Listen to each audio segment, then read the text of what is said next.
बरकत क्या है? बरकत को बयान नहीं महसूस किया जा सकता है।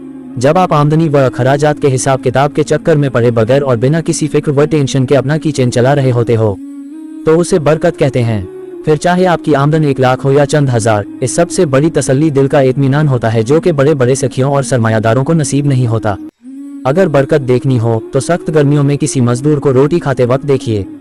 जब वह दीवार की ओट लेकर अपनी चादर फैलाता है, अपना टिफिन या पॉलीथिन खोलकर इस पर रोटी बिछाता है, फिर अचार की चंद फाके या प्याज निकालकर उस पर डाल देता है और बिस्मिल्लाह पढ़कर निवाला तोड़ता है। इस कैफियत में जो करार और दिली इत्मीनान उसको महसूस हो रहा होता है वो किसी लखपति को महंगे फास्ट फूड में नसीब नहीं होता।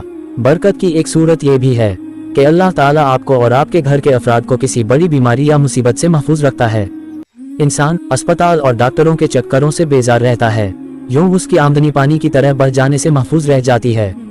बरकत की एक सूरत यह भी है कि आपका शरीक हयात कनात पसंद और शुक्रगुजार हो और बेगम थोड़े पर राजी हो जाती हैं। कपड़े, मेकअप और दीगर फरमाइशों या गैर जरूरी मुतालबात से आपकी जेब पर बोझ नहीं बनती, यूं आपको इत्मीनान कल्ब के साथ साथ माली मुश्किलों से भी बच जाते हो।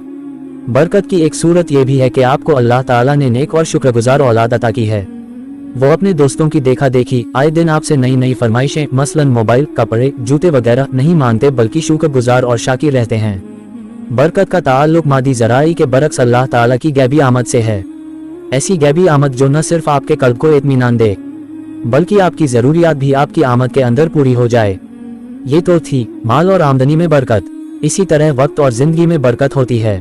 वक्त में बरकत यह है कि आप कम वक्त में ज्यादा और नफिया खैर काम कर सकें, आपका वक्त इधर उधर फजूल चीजों में जाया ना हो।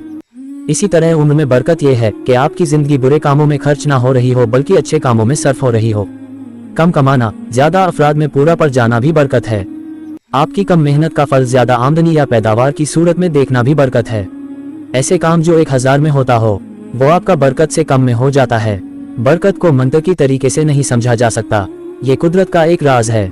ऐसे लहमे में कि बरकत अल्लाह ताला की तरफ से अपने बंदे के लिए खुसूसी इनाम है। किसी यतीम की कफालत करना, फिर आप देखेंगे किस तरह बरकत आपके घर छप्पर फाड़ कर आती है। भूल जाएं कि जिस घर में लोग दिन चढ़ते तक सोते रहते हो वहां कभी बरकत आएगी, क्योंकि नबी अकरम सल्लल्लाहु अलैहि वसल्लम का इरशाद का मफहूम है कि मेरी उम्मत के लिए दिन के हिस्से में बरकत रख दी गई है।